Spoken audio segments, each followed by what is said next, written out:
तो हमारे दर्शकों के लिए एक बार आप अपना परिचय दे दें। मेरा नाम निक्की कुमार है। मैं पटना विश्वविद्यालय छात्र संघ चुनाव 2026 में पटना साइंस कॉलेज की ओर से काउंसिल मेंबर पद के लिए इलेक्शन लड़ रहा हूँ।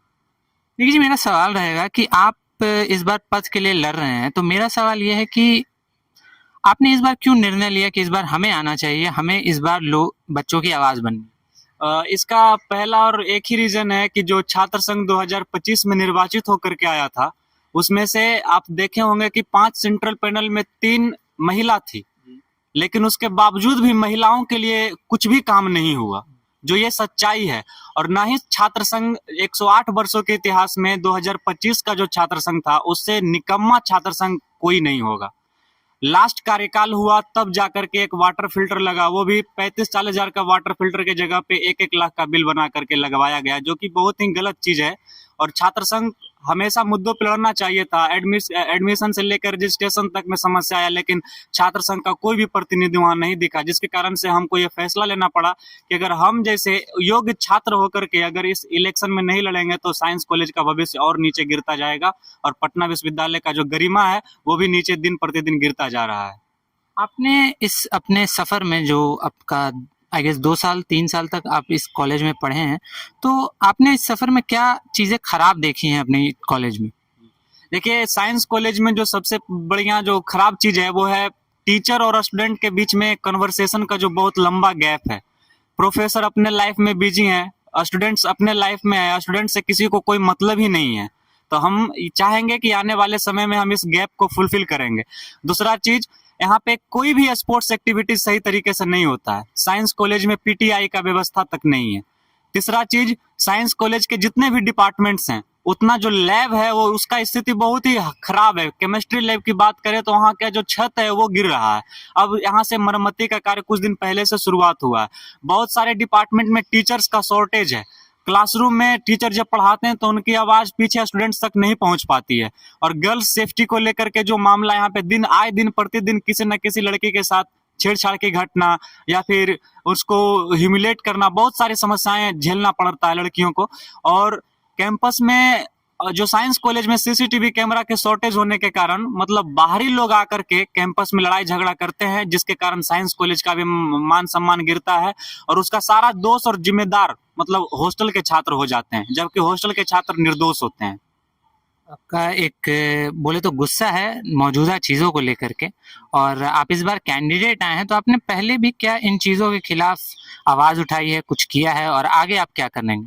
देखिए, हम 2024 में यहाँ एडमिशन लेकर के आए थे। उस समय हमें हॉस्टल की सख्त जरूरत थी। हॉस्टल लेने के लिए भी हम लोग 6 महीना तक इंतजार किए। 6 महीना इंतजार करने के बाद वहां से हम लोग को संघर्ष भी करना पड़ा था, आंदोलन किए। उस आंदोलन में बहुत सारे सीनियर का सर फूटा और उसी घटना से हम आक्रोशित होकर के छात्र राजनीति में कदम रखे थे। उस समय से हम पटना यूनिवर्सिटी के स्टूडेंट पॉलिटिक्स में एक्टिवली पार्टिसिपेट किए और हर समय हम छात्रों के जो मुद्दे थे उन पे लड़ने का काम किए। हम अपने कुछ कामों के बारे में आपको बता देना चाहते हैं कि जब सत्र 25-29 का एडमिशन हुआ था, उस समय अकेला हम हैं जो 9 बजे सवेरे से लेकर के शाम 4 बजे तक लगातार 9 दिन तक first merit list, second merit list और थर्ड मेरिट लिस्ट में जितने बच्चे एडमिशन लेने आए थे सबको गाइड किए थे। उस समय बच्चा को यह भी नहीं पता था कि जिम्नेजियम हॉल किधर है, एडी ब्लॉक किधर है। उस समय से हम सबको मदद करते आए हैं। एडमिशन के बाद रजिस्ट्रेशन, सब्जेक्ट रजिस्ट्रेशन जब होता है तो उस समय बहुत सारे छात्र को मतलब MIC जो पसंद था वो नहीं मिल पा रहा था, तो वहां से हम लोग DSW उस समय अनिल सर थे, उनसे बात करके ये चीज को सॉर्ट करवाए थे। तीसरा चीज, एडमिशन के बाद रजिस्ट्रेशन आया, उसमें भी बहुत सारे एरर आए एजेंसी से संबंधित। उन सभी समस्याओं के खिलाफ भी हम लड़ने का काम किए। जो छात्र नोट्स वगैरह डिमांड कर रहे थे, PYQ डिमांड कर रहे थे, सब्जेक्ट वगैरह जो बुक्स होता था, वो सबका एक फोल्डर बनाए हम, ड्राइव फोल्डर, जिसका नाम रखे वन लिंक ऑल रिसोर्सेज के माध्यम से वो सारे चीज हम एक लिंक में प्रोवाइड किए। उसके अलावा जो छात्र BPSC, UPSC या SSC, IIT, JEM की तैयारी करते थे और वो आर्थिक कारणों से नहीं खरीद पा रहे थे बैच को, उन लोगों को हम निःशुल्क बैच प्रोवाइड किए। टेलीग्राम के थ्रू, बहुत सारे ऐप के थ्रू कुछ बैचेस हमने परचेज किए थे, उसको भी हमने डिस्ट्रीब्यूट किया। उसके अलावा सेंट्रल डिस्पेंसरी जो पटना यूनिवर्सिटी का है, उसमें पैथोलॉजी का सेवा बहुत दिन से बंद था। उस पैथोलॉजी को चालू करवाने के लिए हम लोग ज्ञापन सौंपने का भी काम VC मैम के पास किए हैं। उसके अलावा जो लैब का जो हालत खराब है, कुछ समय पहले मुख्यमंत्री जी का दौरा हुआ था पटना साइंस कॉलेज में, तो उस समय शिक्षा विभाग के सचिव थे एस सिद्धार्थ। उनके सामने हम लोगों ने शिकायत किया था कि सर लैब का जो हालत है बहुत ही खराब है, हम लोग लैब करते हैं तो इक्विपमेंट सही तरीके का नहीं है, वहाँ का जो इक्विपमेंट्स है मतलब जो प्रैक्टिकल करते हैं वहाँ पे मुंह से जो केमिकल्स होता है मुंह से घिसना पड़ता है पाइप के थ्रू, और जिसके कारण बहुत सारा केमिकल्स मुंह में भी चला जाता है, तो उससे एलर्जी होता है बहुत सारे स्टूडेंट को। ये बहुत बड़ी समस्या है। और केमिस्ट्री लैब के बारे में जब बात किए थे एस सिद्धार्थ, तो उन्होंने अपने यूनिवर्सिटी इंजीनियर जो थे उस समय सचिन दयाल, उनके द्वारा लैब को विजिट करवाया। लैब विजिट करवाने के बाद हम लोग को वहां से आश्वासन दिया गया था कि पीजी का जो लैब मरम्मत हो रहा था उसी के साथ हमारा भी लैब का मरम्मत कर दिया जाएगा। उसके अलावा हॉस्टल्स में आप देखिए, आप हॉस्टल में मौजूद हैं, किस प्रकार की कमी आपको दिख रही होगी। आप बाथरूम की हालत देखेंगे तो वहां पे लगेगा कि आप नरक में रह रहे हैं।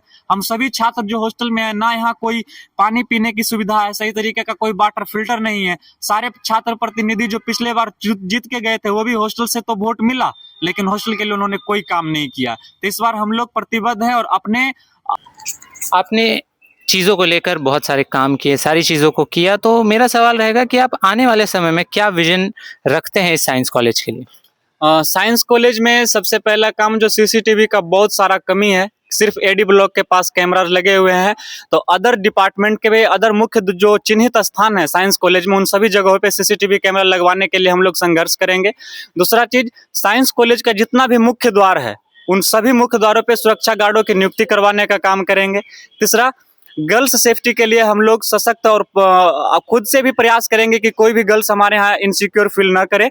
और उसके अलावा जो बिहार पुलिस के द्वारा अभय ब्रिगेड चलाया जाता है, अभियान चलाया गया है, उसकी कुछ टुकड़ी को हम लोग साइंस कॉलेज में लाने का काम करेंगे। तीसरा चीज, गर्ल्स कॉमन रूम में हम लोग पैड बेंडिंग मशीन लगवाने का काम करेंगे। और खेल कूद गतिविधि जो साइंस कॉलेज में होता है, अभी पीटीआई का भी कमी है, पीटीआई यहाँ अस्थायी रूप से नियुक्त नहीं है कोई, तो उसे भी हम लोग नियुक्त करवाने का काम करेंगे। साइंस कॉलेज का जो कैंटीन है वो बंद पड़ा हुआ है, तो उसको भी हम लोग खुलवाएंगे। और एडी ब्लॉक में बहुत सारी समस्याएं आती है, छात्र जाते हैं परेशान होते हैं, तो हमारे आने के बाद उस तरीके की समस्याएं नहीं होने देंगे कि किसी भी छात्र को अगर एडी ब्लॉक से कोई भी काम हो तो हमारा टीम वहां पे भी हमेशा मौजूद रहेगा। और समय पे जो परीक्षा होता है, आयोजन नहीं हो पाता, उसका समय पे ना नामांकन हो पाता, तो इन सब चीजों के खिलाफ भी हम लोग लड़ेंगे। और जो जर्जर प्रयोगशाला है हमारा साइंस कॉलेज का, उसको भी हम लोग दुरुस्त करवाने का काम करेंगे। हॉस्टल्स का जो बहुत सारा इशू है कि हॉस्टल में खेलने की कूदने की सामान नहीं होती है, हॉस्टल में लाइब्रेरी का व्यवस्था नहीं है, एनईपी के अकॉर्डिंग हमारे पास बुक्स नहीं है, तो इन सारे मुद्दों पे हम लोग छात्र संघ में जाने के बाद लड़ने का काम करेंगे। और हम वादा नहीं दावा करके जाते हैं कि जितने भी प्रोमिस हम कर रहे हैं उसको हम फुलफिल करके दिखाएंगे। मेरा सवाल और भी जो लोग हैं उनसे रहेगा कि आप लोग इनके साथ हैं, तो आपका विश्वास इनके वादों पे या इनके साथ क्यों है आपका साथ? इलेक्शन तो अभी आया है। निक्की भैया हम लोगों के साथ उस दिन से हैं जिस दिन हम लोग फर्स्ट टाइम कॉलेज आए थे। कॉलेज आने के बाद हम लोग को कुछ नहीं पता था, इवन सिलेबस भी नहीं पता था। सिलेबस प्रोवाइड करवाना, एग्ज़ाम का पैटर्न बताना, पीवाईक्यूज देना, नोट्स देना, जैसे एक बड़े भाई होते हैं, निक्की भैया सारे स्टूडेंट्स के लिए उसी तरीके से खड़े थे। अलग ग्रुप बनाना गर्ल्स के लिए कि गर्ल्स को अगर कोई इशू हो तो निक्की भैया से हम लोग पर्सनली भी कॉन्टैक्ट कर सकते थे। कहीं पे भी निक्की भैया हम लोग के साथ हमेशा शुरू से ही खड़े रहे हैं। इलेक्शन अभी आया है, इलेक्शन का मकसद है इलेक्शन के बाद जो पावर्स मिलेगी उस पावर्स का सही इस्तेमाल करना, उसको यूटिलाइज कर कर स्टूडेंट हित में काम करना, ताकि साइंस कॉलेज की और प्रगति हो। क्योंकि अगर पावर्स गलत हैंड में जाएंगे फिर कोई फ़ायदा है नहीं इलेक्शन का, या फिर स्टूडेंट्स का हम लोगों का कोई फ़ायदा नहीं है। निक्की भैया जब इनके पास पावर नहीं भी था तो ये स्टूडेंट के साथ थे, और इनके पास पावर आ भी जाएगा तो हमारा विश्वास है ये हमारे साथ हमेशा रहेंगे। मेरा एक सवाल और था, इन्होंने एक मुद्दा उठाया महिलाओं की सुरक्षा का, या जो फीमेल स्टूडेंट्स होती हैं उनको यहाँ प्रॉब्लम्स फेस करने पड़ते हैं, तो क्या इनके उस मैनिफेस्टो में आपका विश्वास है?